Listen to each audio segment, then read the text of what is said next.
Hello, everyone. My name is Dr. Julia Osman. I'm the director of the Institute for the Humanities, and I would like to welcome you to our last program for 2020. What are the medical humanities anyway? Um, I'm going to go ahead and introduce the special guest that we have today. But just remember, as we go through questions and as we enjoy this conversation, if you have any questions for our two guests, just feel free to write them in the comment section of Facebook. And we'd be very happy to get to those and answer them for you. So I am here today with Dr. Jessica Martucci, who is a research associate in the Division of Ethics at Columbia University at the Irving Medical Center.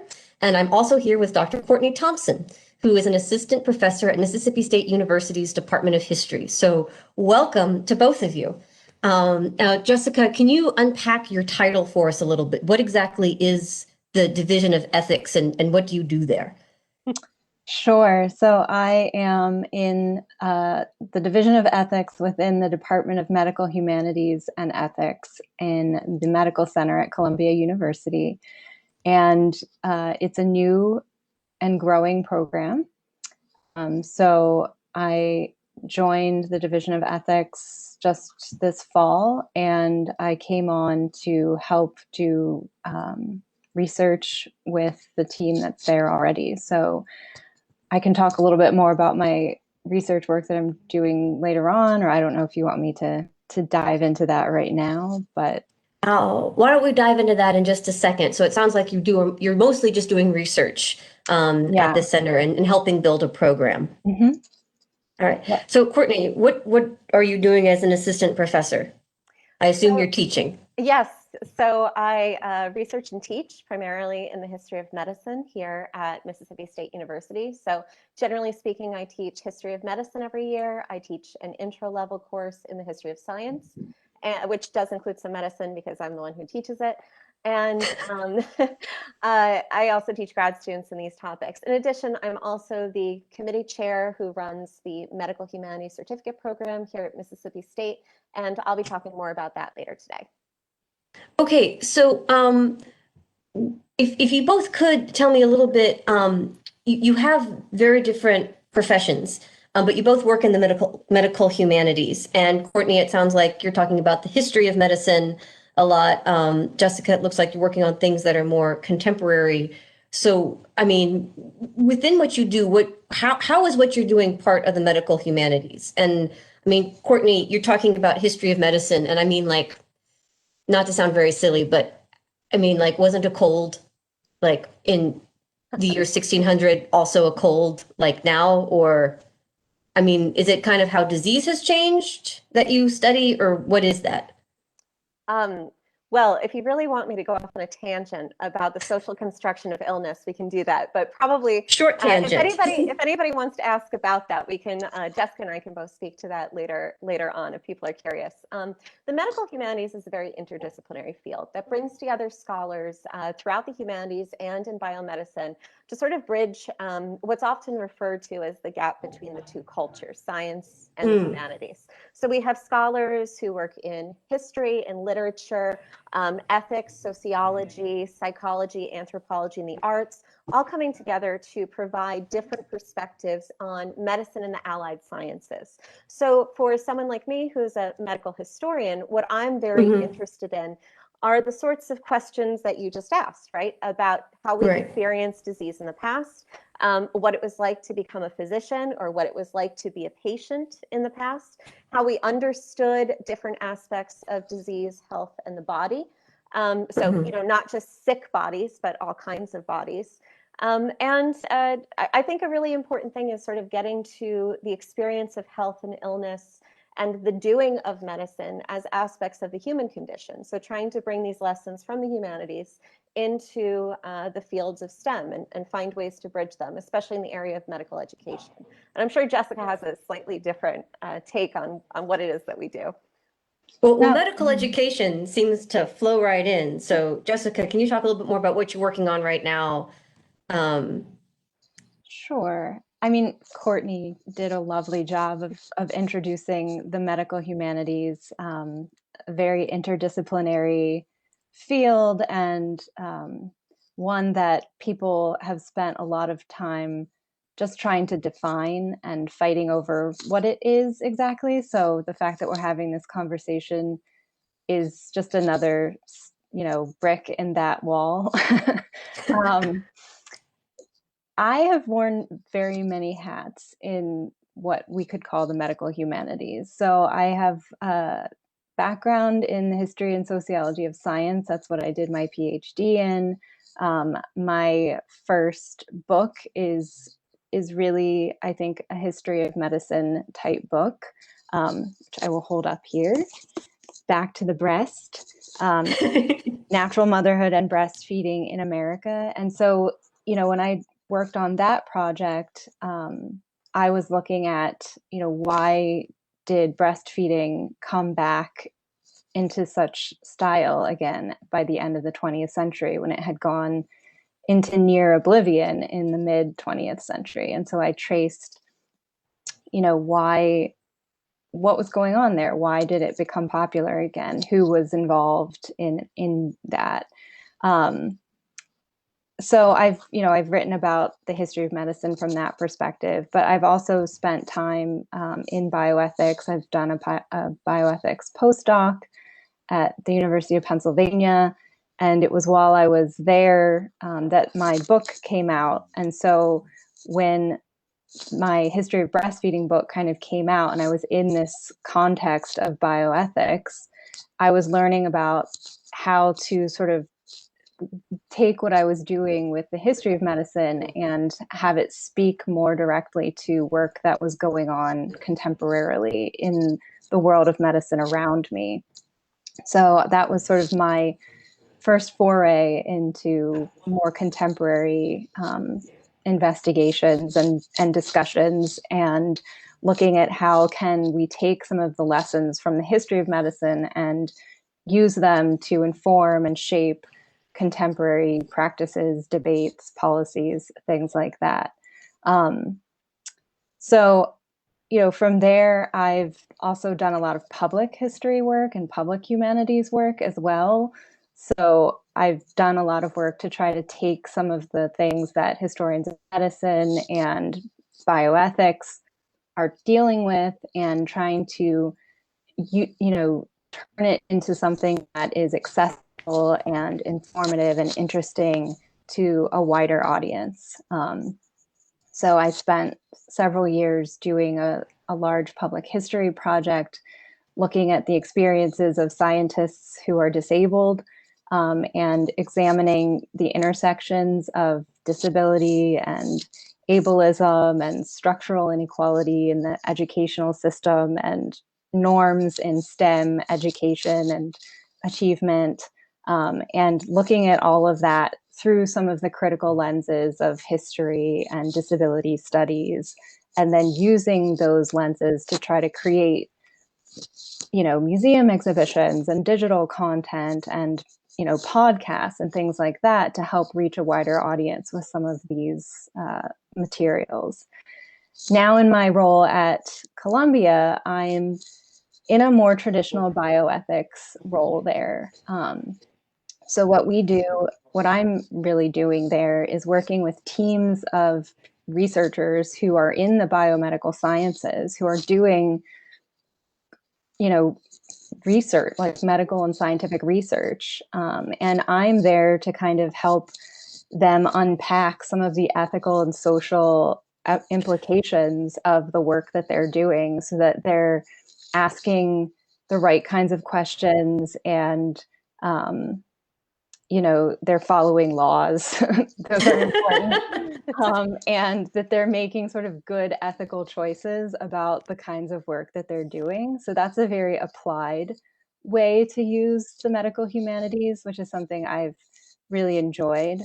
And then there's another aspect of my work, which maybe I can talk a little bit more about later, which is another sort of iteration of public history or public humanities work, which is this project I've just launched with one of my colleagues who's a medical anthropologist, called the Beyond Better Project. And that's really trying to combine all of these things that I've been doing over the course of my career, and put them into a digital package that's accessible to the public through our platforms on Instagram and our website. And it's really about exploring people's experiences with health and disease and disability in the modern medical system. So if I can go back a little bit to what you were saying earlier about how you help these biomedical scientists make good decisions about what they're doing or make sure that they're doing things that should be doing. If I was going to paraphrase it very coarsely, would you be kind of saying that, there's that phrase that, science can tell you how to clone a T-Rex, the humanities will tell you why that's not the best idea. So are you kind of that person who's saying, oh, maybe we shouldn't clone a T-Rex on Thursday? Is that kind of what you're doing there? Not exactly. I think one of the things that being in a medical humanities role that is applied like this, you realize, or at least I think it makes it more apparent that the two cultures divide that Dr. Thompson mentioned is really not real, right? Like, the people who are in the sciences, they know, they're familiar with the humanities. They know what ethics is. And so it's not like, there's these two different roles and there's the people talking about science and the people talking about humanities. So I think there's often the idea that like, oh, the bioethicists or the medical humanists are here to like tell us what we can't do. But in reality, I think it's much more collaborative.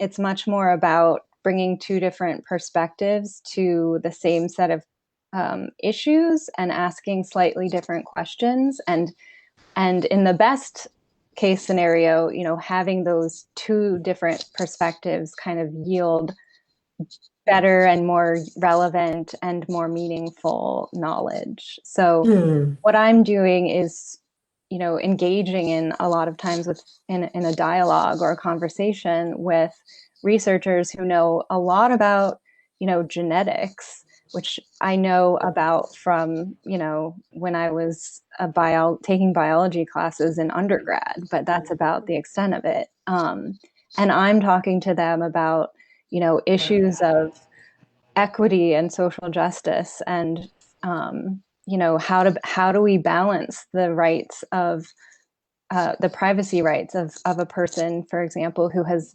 died, and the rights of their family members to have access to information about their genetic history so that they can make good choices about their health care now. And like, these are the kind of questions that that you can't just answer with science alone, but that you can really get at better with a more humanistic perspective. Courtney, go ahead. I think you have something to add. I just wanted to add really quickly that one of some scholars of the medical humanities, because there are those who also theorize the field, because of course, every field has theorists of itself, right?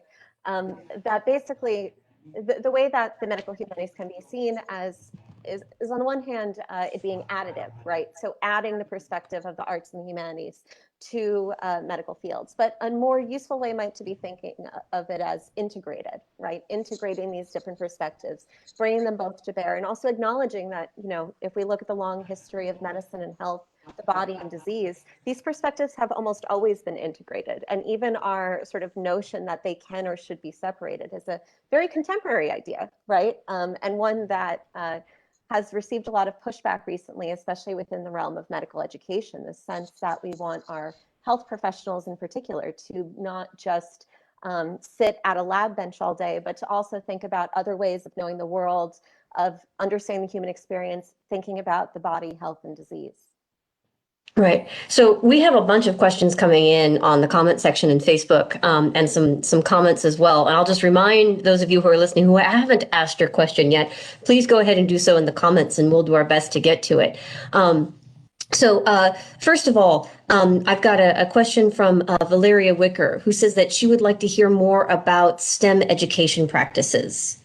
I don't know if either of you are able to speak to that.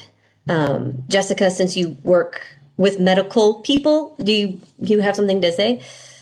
Medical people. Sure. I mean, one of the things that I looked have looked into and have been interested in from my work on disabled scientists is how STEM education paths may sort of contribute, or sort of what are which STEM education, the way it's set up, may be excluding people without necessarily intending to do so, right? So one of the things that came out during the course of interviewing disabled scientists is learning all of the kinds of, in some ways, not entirely arbitrary, but, socially constructed ways that achievement and merit are sort of measured and weighted when you're looking at people's pathways through scientific education.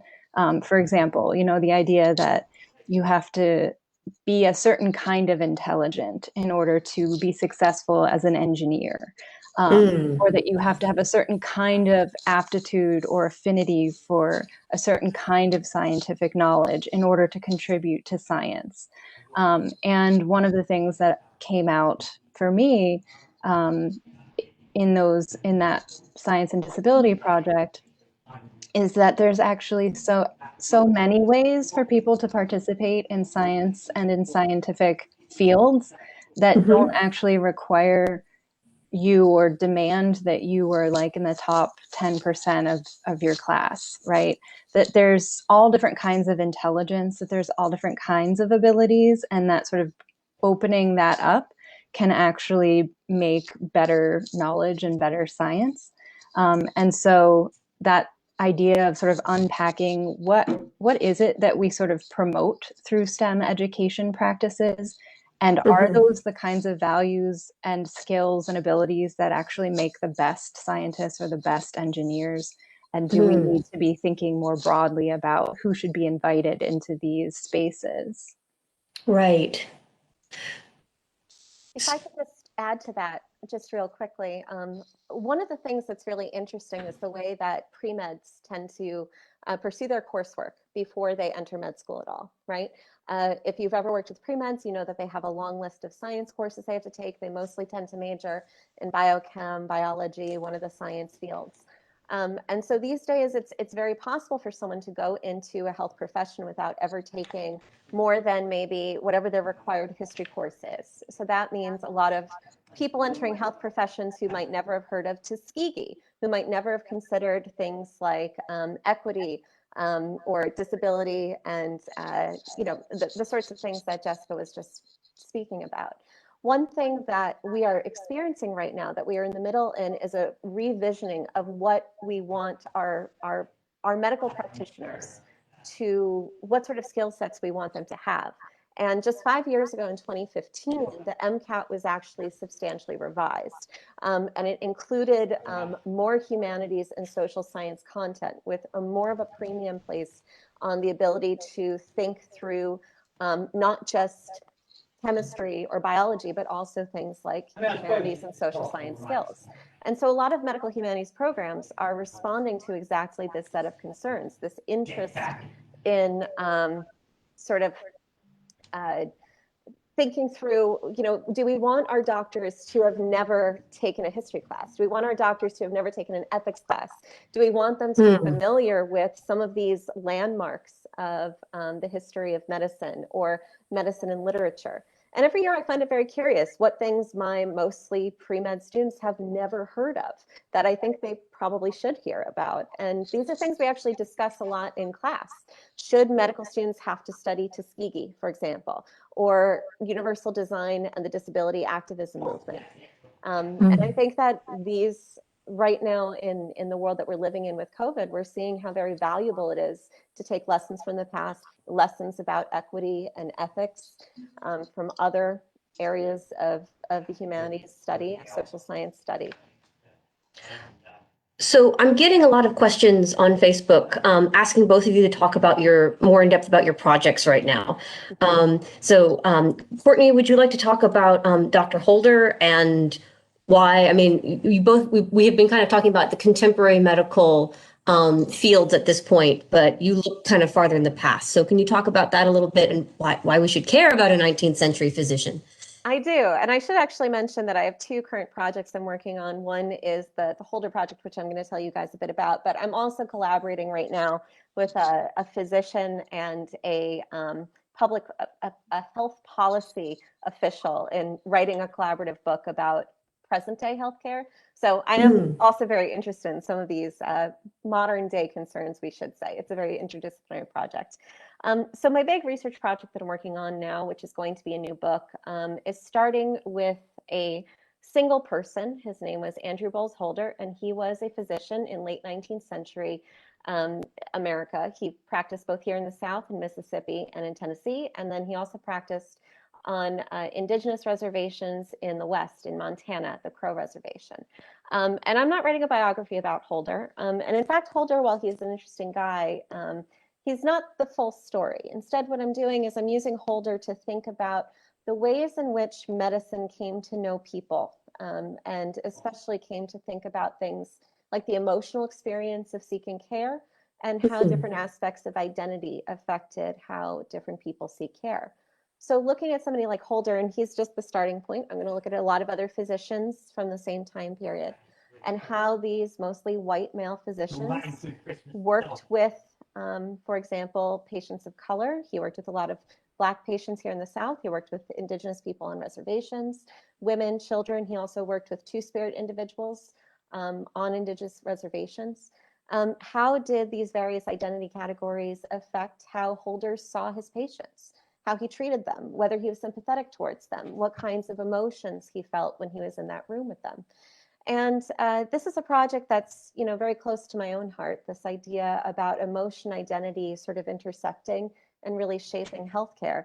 And it's feeling particularly relevant right now as we have these large conversations about, first of all, the emotional toll that caring for patients has on our physicians, on our nurses, on our public health officials in the middle of COVID, but also because we're having a lot of national conversations about how different aspects of identity, race, class, disability status, sexuality, age, also affect the kind of care that individuals receive.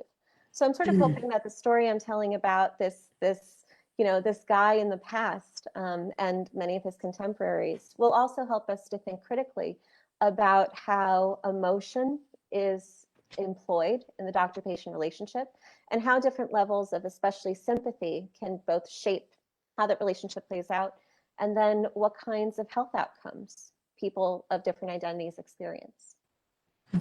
So it's also kind of looking at, how does your doctor feel about you as he's treating you? Because these doctors are people too. They're not brains on sticks. They're not computer programs that are kind of assessing the problem and spitting out the diagnosis. They are also experiencing things as they treat people, and how they experience these things might influence how they decide to treat people. And we see a lot of this. There's a lot of study that's been done, for example, about how race and ethnicity can shape healthcare outcomes, also based on, does the doctor trust you? Does he listen to you? When you complain about a pain, how seriously is that pain taken? And I remember reading something just recently. You've probably heard with COVID that obesity is one of the high risk categories that can lead to worse outcomes. Well, there was a study that was done that basically tracked different groups, and what they found that it wasn't the physical body that was the problem. It was the fact that obese patients tend to receive worse care because of certain kinds of preconceived notions and stereotypes about overweight individuals. So I think that we want to often think that our physicians are objective and they treat everybody equally, and that's certainly wonderful to want to have happen. But both history and present day studies have shown us that your identity really matters when you walk into that room, when you encounter the doctor. It affects what kinds of medicines you get. It actually affects how your charts are read. It affects how things like blood pressure are interpreted. And your age, your gender, your sexuality, your racial identity, all these things that form a composite picture of who you are as a patient can also shape how your physician feels about you, and therefore how he or she treats you. Wow. So Jessica, are you looking at similar things in your Beyond Better project? because you've only just given us a tiny glimpse of it, but it sounds like you're asking a lot of questions about contemporary medicine and trying to find um, uh, very public-friendly ways of presenting them. Yeah, so the Beyond Better project really grew out of this particular moment that we are in, which is a global pandemic. And my colleague Britt Dahlberg and I talking and just having conversations, both of us having worked on this science and disability project and being very familiar with the lens of disability studies, and thinking about what we were seeing in the media coverage of the pandemic and what we weren't seeing. And what we felt like we were seeing were these very binary descriptions of what was going on. So people were either sick or they weren't. They were either healthy or they weren't. They were either recovered or they were dead. And one or the other. right. And so we Yeah. were like, well, we know that there's, first of all, a huge spectrum of experience that's being left out of these conversations. And also coming from a more historical perspective, I know from my research in disability history and the history of medicine that a lot of really important changes happened, for example, after the mid 20th century polio epidemics, which meant that a lot of children who survived polio ended up having disabilities that they had for the rest of their lives. And many of the leaders of the disability rights movement of the second half of the 20th century were people who had survived polio as children and who had disabilities as a result of that. And so we were thinking about all of this and thinking, there's an opportunity here to kind of use this historical perspective about the implications of pandemics that go beyond deaths, recoveries, positive tests, and to really dig into what are the experiences of people who are surviving COVID right now.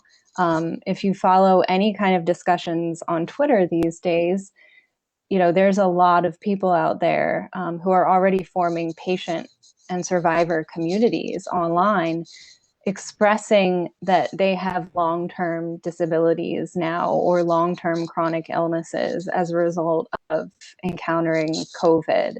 And so we saw this as a space where we could intervene from a medical humanities perspective and then turn that lens around and put it out there for people to see themselves. So the stories that we weren't seeing, we wanted to collect and curate and share with others so that they could be seen. And so part of what we're doing is oral history interviews with people who have survived COVID, people who survived COVID and have disabilities now or chronic illness symptoms now as a result.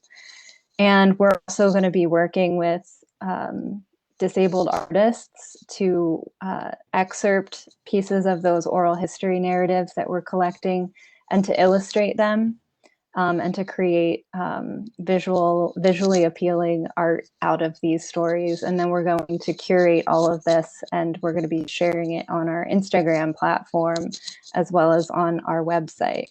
And so we see this as sort of the first part of this larger project that we would like Beyond Better to become, which is to really be this space where people's experiences with the healthcare system can be collected and curated and analyzed and explained and shared back out for public viewing and discussion and dialogue. One of the things that I was struck by when I became a part of a medical college, when I first went to Penn Medicine as a bioethics postdoc, and I was surrounded by physicians.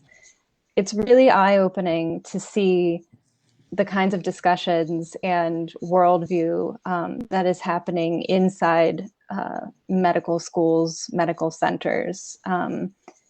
It's there's a lot of there's a lot more going on, I think, in these places in terms of discussions about ethics and society and just the emotional and the more holistic aspects of medical practice than I think a lot of people realize. And so, medical humanities initially, I think, was about sort of, giving doctors and medical students better tools to think with and to deal with some of the things that they were experiencing and seeing in their practice. And that's still, I think, an important part of the medical humanities. But there's also an extent to which the public is really not, I think, generally well equipped to make sense of a lot of medical experiences that they have these days. And certainly right now, we're all having a kind of medical experience that is almost unprecedented, at least for our generation, right, with the pandemic. And so people need those humanities tools, I think, more than ever, to make sense of what is going on around them, which is very much about these issues of medicine and science in some ways, but which require this kind of lens of the humanities to help make sense of them. So that's what we want to do with Beyond Better, is to sort of make it this space and this platform for bringing some of these issues to light and to have them be a part of the public's understanding of what it means to encounter the medical system. And for speaking, to some of the things that Courtney just raised, there's a lot of people who, will go to their doctor. They'll have maybe they have a chronic illness, maybe they have some sort of condition, maybe they have some sort of disability or some sort of other thing that sort of marks them as other, and they have an unpleasant or unsatisfying experience with the medical system, and they think that it's just them.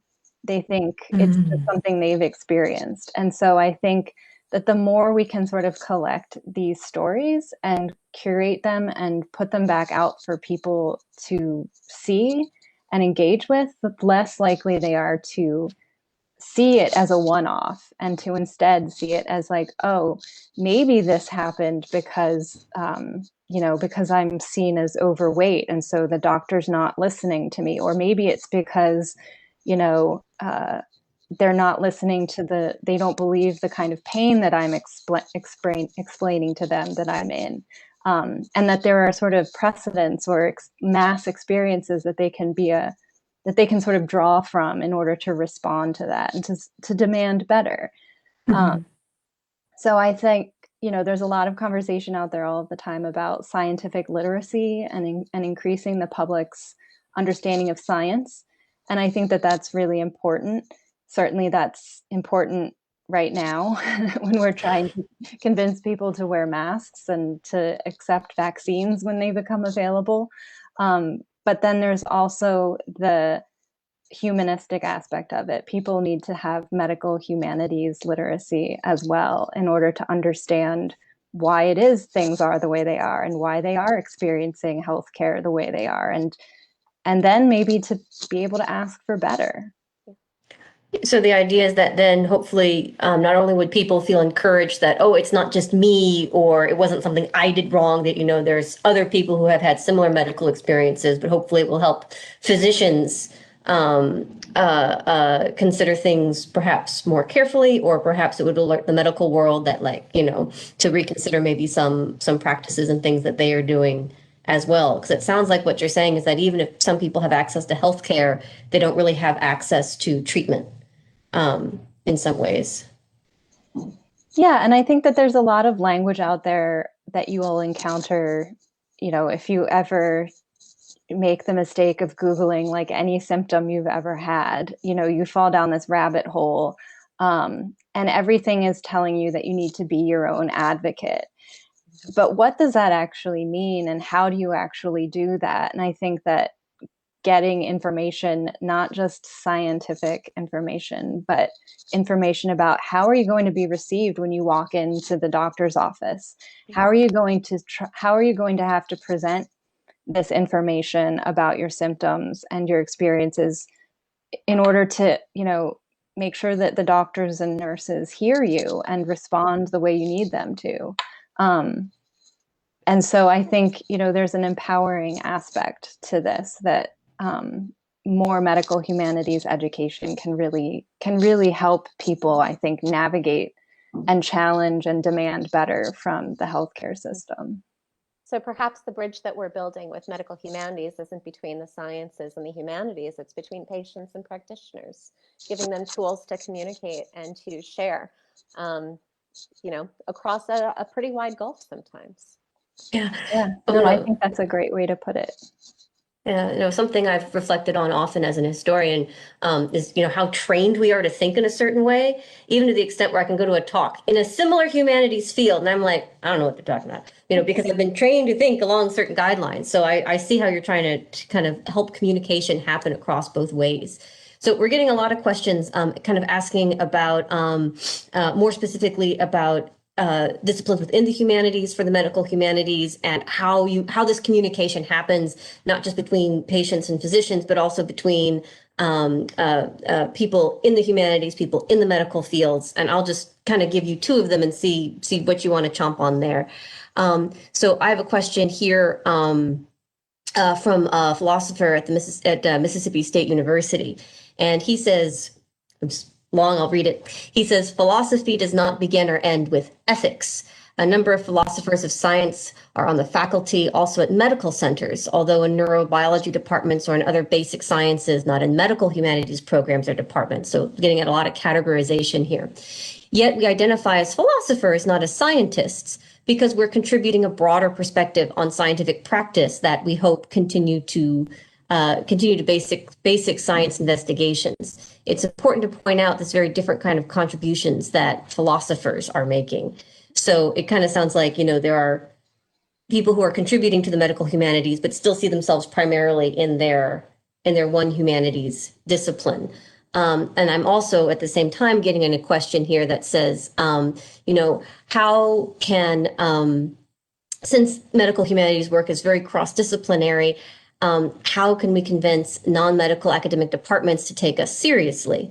This person, this is Kay Mercado. She says, my public service work over 13 years has revealed some interesting self-reported data about anxiety that has an effect on comorbidities and morbidities. As a scholar from a non-medical field, how do you advise gaining buy-in from other people? So, kind of, I guess we're kind of talking about, how you categorize yourself or how you position yourself if you're in the medical humanities, depending on your specialty. And then how do you talk to other people in ways that can get them on board with what you're doing if they don't share that discipline or that interest? There's a Easy lot there. question. There's a lot in both of those questions. I'm going to start by being very clear and saying I am a historian of medicine first and foremost, right? Medical humanities is something I'm interested in. There are journals that I am, I have there are journals for the medical humanities that I have pieces that will hopefully be coming out in. It is a program that I help run here, but it is not all of my identity. And that's the case for many other folks in the medical humanities. I think that's one of the fun parts about it. It's another sort of realm in which we can play, that we can reach out to other kinds of scholars, we can reach out to publics, we can frame our work in different ways. I think the history of medicine is really, really interesting. But when I talk to other historians of medicine, I'm mostly talking about, this scholar and why, this physician in the past and his casebook was used to create an epistemic reality that helped him to form identity. That's not how I talk to medical students. That's not how the sort of communication I put out to the public. So it's also thinking about audiences, right? About different kinds of collaborators and places for collaboration, for thinking about different kinds of audiences. I think that Kay's point is really well taken. It is hard to get buy-in, right, from people in other disciplines. And what I'm learning right now in co-writing a book with a physician and a policy person is that the three of us bring very different points of view to the table, as well as very different skill sets, even very different vocabularies. We are currently having a discussion over how do we basically find common language between the three of us, and how do we bring our points of view together? And yet I think that that kind of hard work is so essential, especially right now, because we're seeing COVID in particular, yes, it's a virus, but understanding it just biomedically, right, doesn't get at the economic components of it, the social components, the public health problems, the effects it's having, say, on women's work, because a lot of women are dropping out of the labor market. Is that a medical problem? Well, no, but it is related to this much broader medical crisis that we're all experiencing. And Kay, the thing I'd probably tell you is that if there's one thing I've learned in the past few years, it's that if you think a thing needs to be done, you just have to put your head down and go for it. Find people who will listen and ask them to collaborate. And that's what I did. I called up my friend who's an ER doctor, and I said, "Do you want to write a book?" He was like, "Yeah, let's write a book." And the thing is, there are people out there in medicine. I have a lot of friends who are doctors right now who are participating in medical humanities and building from the other side, right? Building that bridge from the other side, especially a lot of people I went to college with who are now doctors at places like Bellevue in New York, who are participating in building medical humanities projects and programs, in reading literature together and creating poetry and works of art and communicating about medicine from a humanities point of view. And if you want to build those bridges, you just have to look to the people who are building them in the other direction and find that space where you can come together. And it actually it's tricky, but they're out there is what I'll say. And I think a lot of people, if you reach a hand out, they'll grasp it and then they won't let go, which is kind of a wonderful thing. Jessica, do you want to speak to either of these topics? If not, there are lots more questions that I can put out there for y'all. Yeah, I'll just say that one of the things that I really love about working in a medical humanities bioethics world is, coming there from history, just really enjoying the interdisciplinarity of it. And so everybody that I interact with has very different disciplinary training. And if you ask them, none of them will tell you that they are a bioethicist or a medical humanist. They will tell you that they are a philosopher or a literary criticism scholar or a queer studies scholar or a historian or an anthropologist or a sociologist. So everybody comes in with their disciplinary identities and for the most part maintains them. There's not really any place that I'm aware of where you can get a PhD in bioethics or medical humanities. So these are still just umbrellas that other disciplines gather underneath. And I think that's what makes them so interesting, because as Courtney was saying, the interesting aspects of collaborating with people across disciplinary boundaries. Interdisciplinarity it's been a buzzword for a really long time, but the medical humanities are by nature interdisciplinary, and I think it's just a really exciting place to be. So I think this is a great segue. I was going to say this for more towards the end, but I think this is a great segue to the Medical Humanities Certificate that we have at Mississippi State University. So maybe you can't get a PhD in this, but you can get a certificate in it at Mississippi State. And Courtney, I know that you're the author behind this program. So can you talk a little bit about the program? Because I know it does involve philosophy and psychology and English and history and a bunch of things. So can you describe the program and how would a student get involved in it? Sure. So the Medical Humanities Certificate program here at Mississippi State is now in its second year. It's a pretty new program. And it is much like a minor, except that it is not housed in a particular department, and that is why it is a certificate, not a minor. But structurally, it is very similar. What we offer this for is for any interested student, but it tends to be people interested in health professions, but you don't have to be interested in health professions to enroll. You'll take a collection of 5 courses across your time at Mississippi State. We do have 2 required courses. One is the history of medicine, which you will probably be taking with me. And the other is medical ethics. In addition to that, there's a long list of elective courses, which include courses in philosophy and religion, in sociology, in social work, psychology, anthropology, I am probably forgetting some of communications. I'm probably forgetting a few other areas. So apologies to those disciplines. And students are encouraged to pick any 3 additional courses that they feel would help them to pursue their goals and interests. The idea being that they'll be taking probably courses in at least 3 different humanities or social sciences fields, and pursuing basically a sort of building a toolkit, right? For different ways of looking at medicine and the allied professions, for thinking about health, the body, and disease. And we hope that especially our pre-med students then bring this approach to their future medical careers. And I should mention that again, much like this was inspired at least in part by the revisioning of the MCAT, which does encourage does want to see future medical students have more of a grounding in the humanities and the social sciences. So this is also intended to serve those professional goals as well. Although I very selfishly just would love to see my future doctors and nurses and epidemiologists be familiar with the kinds of things that I teach and find so interesting. So. Well, I actually have a follow-up question to that already.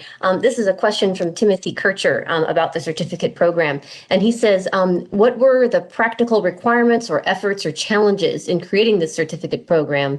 How many faculty are involved and what administrative support do you have? Okay, so this is a great question because interdisciplinary, while fantastic, does require herding a lot of cats across the departments. So in order for this, so we're a state school, so we had to basically have it go all the way up the chain to the state level to get signed off. So while this was something that when I first came here to Mississippi State a few years ago, one of the philosophy faculty approached me and said, we should do something like this. And we sort of talked about it, but nothing really got off the ground until one day I sort of was like, what, I'm just gonna do it. I'm just gonna put a proposal together and I'm gonna call my friends in other departments, well, email, and going to see what we can do. We had to have buy-in from every single department that has a listed course. So every single one of those departments had to look at the program, had to approve it, had to approve which courses appeared. Their curriculum committees had to sign off. I had to have letters from all of them. And then it had to be approved at the dean level, the college level, the university level, and then higher up. So it was quite a process of getting all those people on board, but people were very excited about it. So it was smooth, for the most part, because there was a lot of buy-in. I will say if it's something you're thinking about developing in your own programs, you have to get buy-in from other departments. You have to think of it as collaborative. Another reason why it's a certificate and not a minor is so that it's not owned by any one department, right? This is not a history endeavor. It is not a history minor. It is shared through the college. It is a college level certificate. And that was actually very crucial for us sort of forming that truly interdisciplinary approach to developing this certificate. Okay, great. Thank you. Well, I'm sure if there are more questions about how to make such a certificate at other institutions, they can ask follow-up questions and we'll get you all in touch. I'd like to return though for a minute because we get a lot of questions in now about disabilities. So I'd like to return to this work that's being done now on disabilities. And there are a few questions here that, again, I'll package together and see what you'd like to talk about there. First question is, especially in this age of COVID, people with disabilities are often severely marginalized, partly because there's a lack of practitioners in medicine and the humanities with disabilities themselves. How do we work to decrease the stigma of disabilities in these fields and therefore increase equity? And I think, Jessica, you're probably already doing a lot there, but do you want to talk, or Courtney, do you want to speak more to that? I think this is a Jessica question all over. Yes, I mean, this is all true. The question of how do you decrease stigma and increase diversity in medicine and STEM more broadly is a question that has come up, regarding issues of race and gender, sexuality, all sorts of different identity signifiers that come into play. Obesity often gets singled out as well in medicine for discrimination. And so, how do you start doing this? Well, I think that's one thing that the medical humanities is positioned for. First of all, just sort of raising awareness, increasing that communication from the patient experience to the practitioners, so that you can build bridges of understanding, and that's sort of step one. I think in terms of, how do you get more people who have disabilities through the system so that they're in positions of making decisions and delivering care. There's more and more activism within the field. So, I've seen over the last several years a growing effort from doctors and medical students themselves who have disabilities, who've been coming together to raise visibility for their experiences, speaking out and organizing, symposium and things like that to try to raise visibility and awareness of their situation. And similarly with the sciences in general, that there's been over the last several decades, I'd say, more and more activity from scientists themselves, from science students themselves, sort of coming out and saying, this is who I am. I have this disability. It doesn't mean that I can't be good at X. In fact, I'm good at X because of all of these things that I've had to go through in some ways. And I bring a unique and important perspective that's missing. And so I think, there's certainly a lot of infrastructure and pathways that have already started to be built and established for how to do this. I wish that there was a 10-step program to get us there, but I think so much of it has to be people who are, interested in pursuing medicine or interested in pursuing science, and just, being willing to be outspoken about their situation, to be willing to advocate for themselves and for others, and for everyone who sort of gets further down that path to kind of make sure that you're also working to help the people who are coming behind you. And so that's what I have seen, at least in the work that I've done in talking to people and collecting stories, the people who make it, or who make it partway, or, have some semblance of what we would consider like traditionally success in their careers, turn around and hold the door for the people that are coming up behind them and advocate for their students and all of those things. So it's a culture shift more than anything. We have the ADA, we have a lot of legislation on the books that should protect people. It doesn't, because of widespread culture and social barriers to success in these fields. And so that's where it's kind of become this like cultural movement to try to diversify the sciences and medicine from sort of the bottom up, really. And there's already a follow-up question here on that from Kate Jurek, who asks, within these stories of people that you're collecting for your Beyond Better project, by the way, the URL is in the Facebook comments, are you also looking at people who were not considered to have a disability, then had COVID, and then suddenly find themselves having a disability?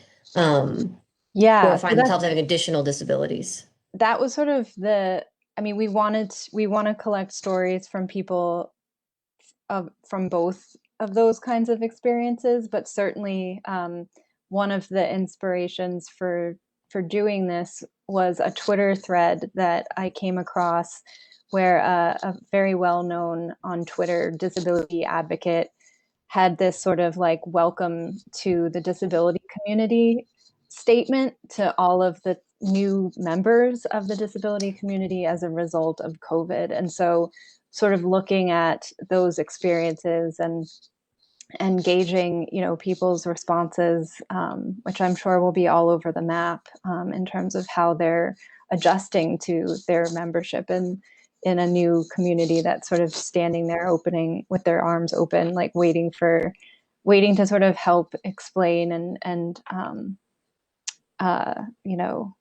negotiate some of what they're feeling. Right. So I have another question now for both of you. Changing topics slightly, but I thought was a really good question, because this is something I've also been experiencing myself during these COVID-y times. This is from Susan Brooks, and she says, I'm interested, and how your research speaks to the implications of interacting with a doctor or healthcare provider via video or conference call, as opposed to the more personal experience of meeting with a doctor, especially in diagnosing and dealing with chronic conditions or the emotional and mental health aspects of having care from a distance.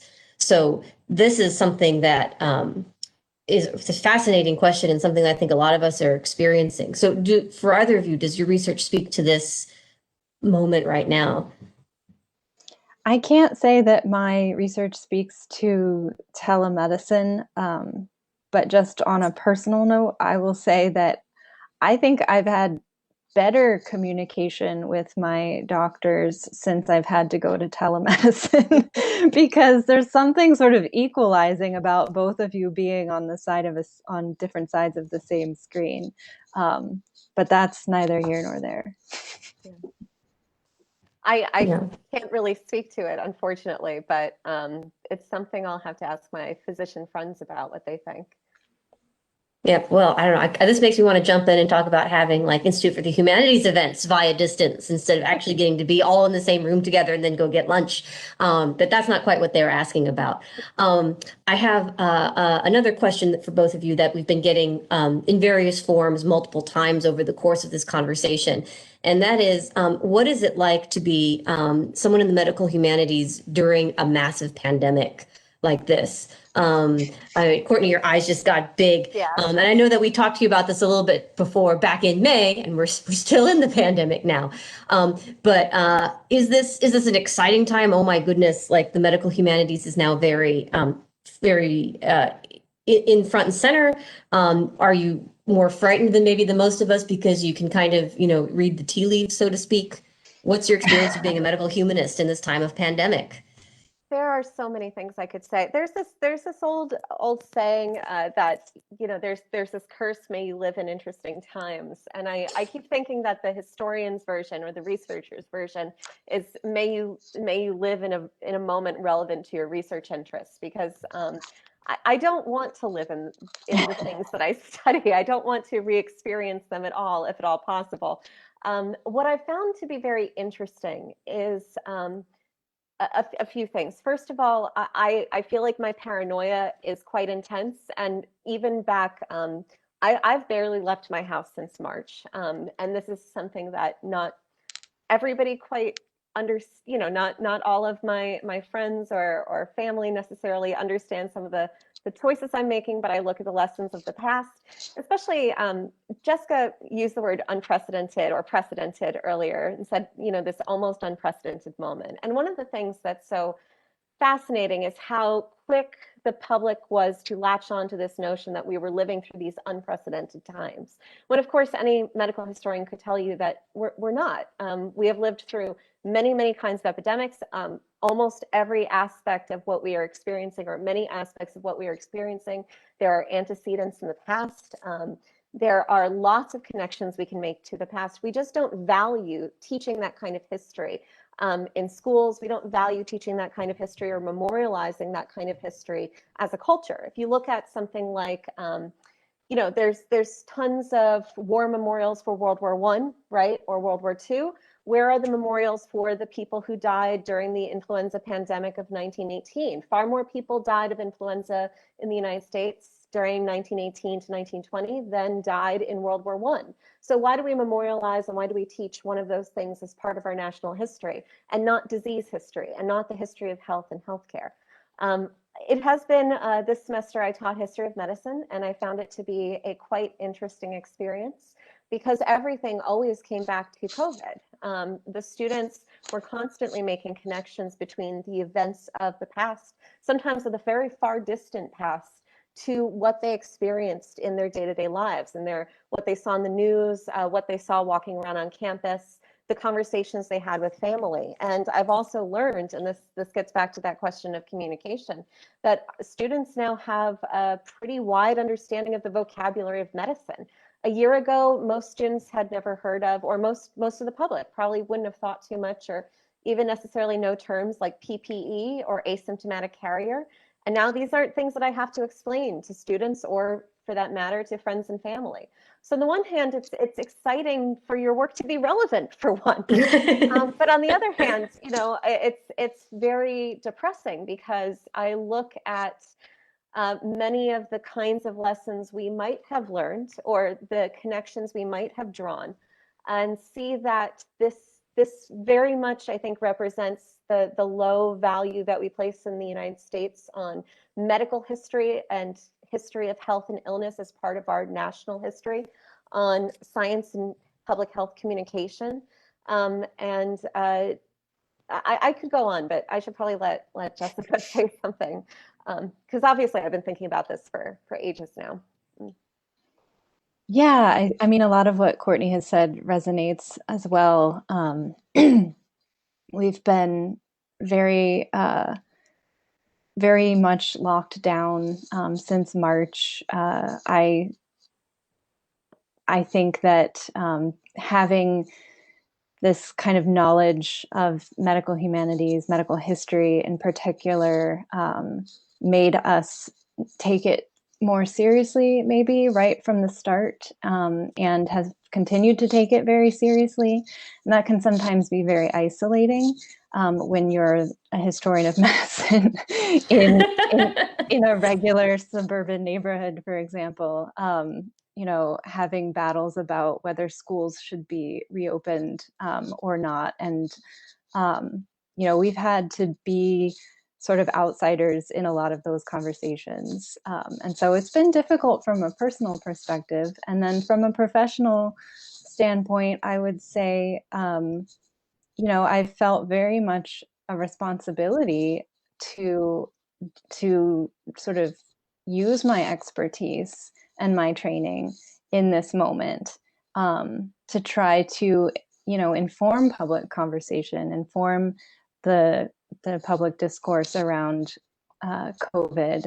And that's sort of part of at least a big impetus behind the Beyond Better project. Feeling like I know I have all of these skills and this set of knowledge, and it's incredibly relevant right now. What can I do with it? What can I do to sort of intervene in some small way? Not obviously being a medical personnel person who can work in, on the front lines, but still feeling very much like my training and my expertise in this moment is highly relevant, and sort of finding a way to do something with that has been at least partly, again, what's sort of driven this work with the Beyond Better project. And yeah, it's a weird time to be a historian of medicine. Would both of you, or would either of you say that if maybe American education took history of medicine or medical humanities more seriously, a better response?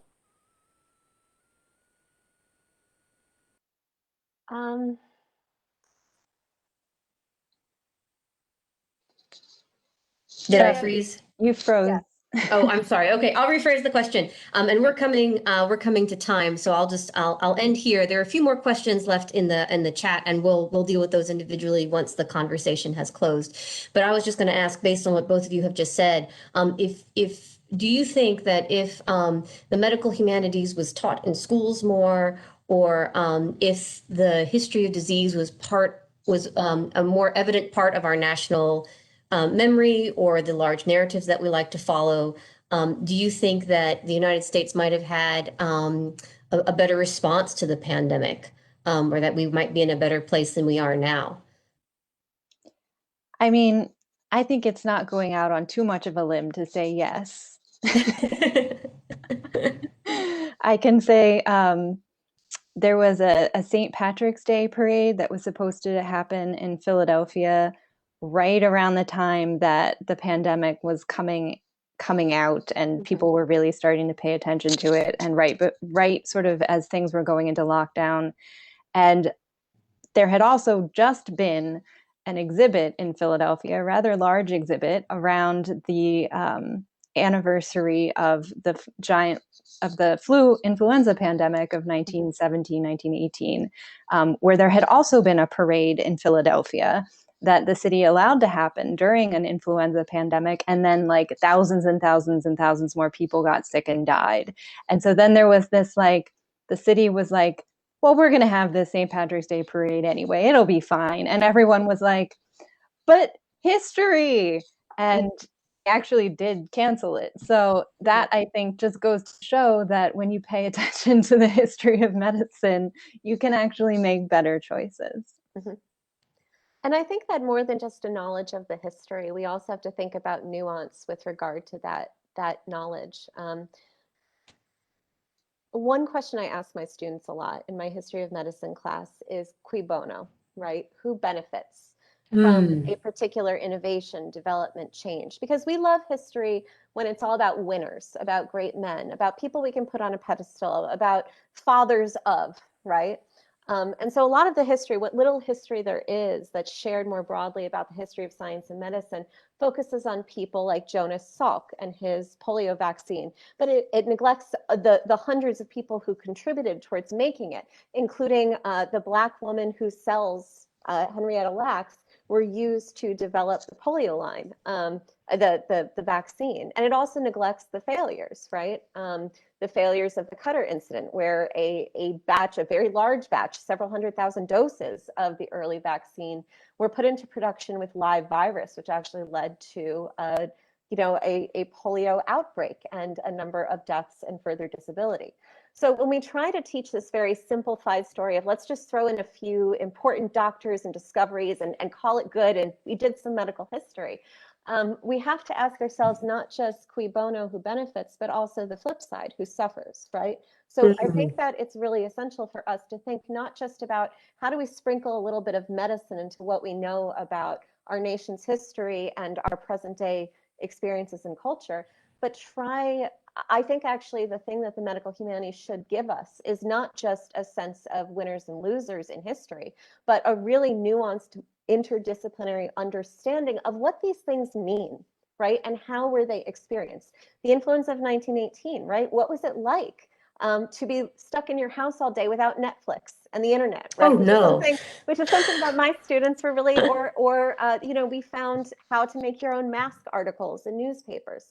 We found there's poetry and plays and artwork that was produced. So if we took lessons from all these different ways of experiencing 1918, maybe we'd have a better understanding of this not so unprecedented moment, not just thinking in terms of winners and losers, not just erecting a statue to the people who died, but thinking about the complexity of that moment and how, it sort of stretches across history and how we're reliving many aspects of it.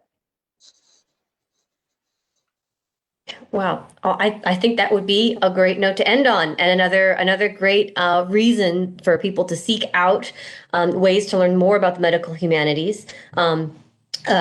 Information about the certificate at Mississippi State is, again, we have the URL for that in our comment stream. We also have the URL for the Beyond Better project that Dr. Martucci was talking about in our chat stream as well. So I hope that all of you who have tuned in, and thank you so much for spending a Friday afternoon with the Institute for the Humanities and Dr. Thompson and Dr. Martucci. I hope that you all can kind of follow up on those possibilities. And also maybe even follow up with Dr. Martucci and Dr. Thompson on their books that they've written and their recent works. Dr. Thompson, you also wrote your book is just coming out right now called An Organ of Murder, about brains in the 19th century. More or less. More or less. But I feel the need, for a little bit past time, so I feel the need to wrap things up here. So please, thank you very much, Dr. Thompson. Thank you very much, Dr. Martucci. I'm sure lots of people are at home clapping at their laptops right now. And I hope to see more of you tuning in. Next semester, we'll be continuing our series in what are the humanities anyway. Then we'll be talking about the traditional humanities, the sports humanities, and the public humanities. So please look for that information. Thank you very much.